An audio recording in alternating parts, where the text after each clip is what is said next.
Hello আমার দুষ্টু মিষ্টি ভাই বোন দাদা দিদিরা, তোমরা সবাই কেমন আছো? আশা করছি সবাই ভালো আছো। আমিও খুব ভালো আছি। আজও একটা নিয়ে চলে আসলাম ছোট্ট মিনি ব্লগ। শুরু থেকে শেষ অবধি সবাই দেখবে। ভালো লাগলে অবশ্যই একটা সাবস্ক্রাইব এবং লাইক সুন্দর দেখে কমেন্ট করে দিও। যদি আমার ভিডিও কোনো খারাপ বা যদি ভুল হয়ে থাকে অবশ্যই আমাকে বলো, তা সেটাকে আমি ঠিক করব। তোমরা যদি না বলো আমি ঠিক করতে পারবো না। আজ আমরা যেতে চলেছি কালিয়াগঞ্জ কুলিক ফরেস্ট বাউল বাস স্ট্যান্ডে বসেছিলাম। এখন ফাইনালি আমরা উঠে গেছি বাসে। দেখতেই পাচ্ছ বাসটা স্টেট বাস ছিল। আমরা যাচ্ছি রায়গঞ্জে। এখন আমাদের বাস ভাড়া পড়লো 60 টাকা করে মাথা পিছু। আমরা গিয়েছিলাম 6 জন। আমি ছিলাম, আমার বন্ধু ছিল, আরও বান্ধবী কয়টা ছিল, সবাই মিলে গিয়েছিলাম। পিকনিক তো কেউ করবে না, জাস্ট ঘুরে আসা হলো। ঘুরতে যাচ্ছি আমরা। এটা হচ্ছে বুনিয়াদপুর পার হয়ে গেছি। এটা রাস্তায় ধারে মাথা বের করে জায়গাটা সুন্দর ছিল, চারিদিকে গাছ। এটা আমার বন্ধু ভাই, বন্ধুর বউ আছে আমার থেকে, আমার বয়সী বন্ধু, কিন্তু ও বিয়ে করে নিয়েছে, আমি করতে পারলাম না।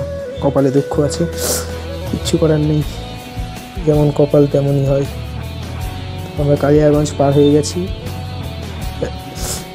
এই যে স্টেশনটা পার হয়ে গেলাম, যাচ্ছি। বাবা এটা আবার কি সাইকেলে তাকাই না, সামনে হেঁটে যাচ্ছে, তাকায়ও না, তাকালেও না। বন্ধুরা এগুলো সব হলুদ চাষ করছে, হলুদের গাছ লাগাইছে, সব হলুদ চাষ করছে। এটা কোন যেন স্টপেজে দেওয়া হয়েছিল সেটা মনে নেই আমার। যাই হোক আমরা যাচ্ছি এখন বাসে। সুন্দর লাগছিল জায়গাগুলো আমাকে। এর আগেও গিয়েছিলাম রায়গঞ্জ, আমার মামার বাড়ি যেহেতু, এর আগে গিয়েছিলাম, তো তোমাদের জন্য একটা ভিডিও করে নিলাম। আমরা বাস স্ট্যান্ডে পৌঁছে গেছি, Kaliaganj bus stand, state bus stand. ওখান থেকে টোটো ধরে আমরা যাচ্ছি কুলিক ফরেস্ট। এই বান্ধবীগুলো, এটা আমি।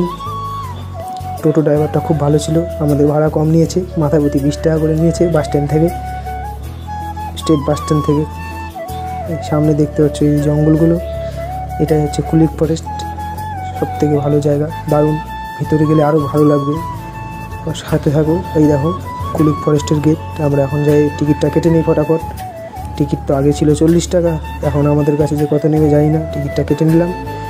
এক একজনের বন্ধুরা নিল 120 টাকা। আগে গিয়েছিলাম 40 টাকা করে, আজ নিল 120 টাকা। সত্যি খুব খারাপ লাগলো। যাই হোক, যখন গিয়েছি ঢুকতে তো হবেই। ছোট্ট মোট্ট করে দেখতেই পাচ্ছ, আমরা সব থেকে উপরে উঠে গেছি। দারুণ লাগছিল জায়গাটা, সত্যি খুব মনমুগ্ধকর জায়গাটা, দারুণ অস্থির। চারিদিকে গাছপালা, সুন্দর পাখি ডাকছে, গ্রামের পরিবেশের মতো একদম লাগছে। সুন্দর সুন্দর জায়গা, শুধু গাছ, চারিদিকে গাছে গাছ। দেখার মতো অনেক কিছুই আছে, সব ভিডিও আমি করতে পারিনি, এখানে সব জায়গায় ভিডিও করতে দিচ্ছিল না। সুন্দর জায়গা ছিল। এটা হচ্ছে অ্যাকোরিয়াম, এখানে সব ধরনের মাছ দেখতে পাবে। এটা আমাদের ছিল, এখানে সব হচ্ছে লোকাল মাছ, যেগুলো আমার বাড়িতেও আমি দেখতে পাই। আর এখানে ছিল পাখি। আরও এক জায়গায় অ্যাকোরিয়াম ছিল, তো ওখানে ভিডিও করতে দিল না, তো বলছে ভিডিও করতে গেলে 200 টাকা ফাইন দিতে হবে। তো ওখানে দেখতে পারলে আই লাভ কুলিক। আমরা বাস স্ট্যান্ডে পৌঁছে গেছি, এখন আমরা বাড়ি যাব। তো দেখা হচ্ছে পরে নেক্সট ভিডিওতে। ভিডিওটা ভালো লাগলে অবশ্যই একটা লাইক, একটা সাবস্ক্রাইব করে দিও। সুন্দর সুন্দর ভিডিও অবশ্যই আনবো তোমাদের জন্য বন্ধুরা।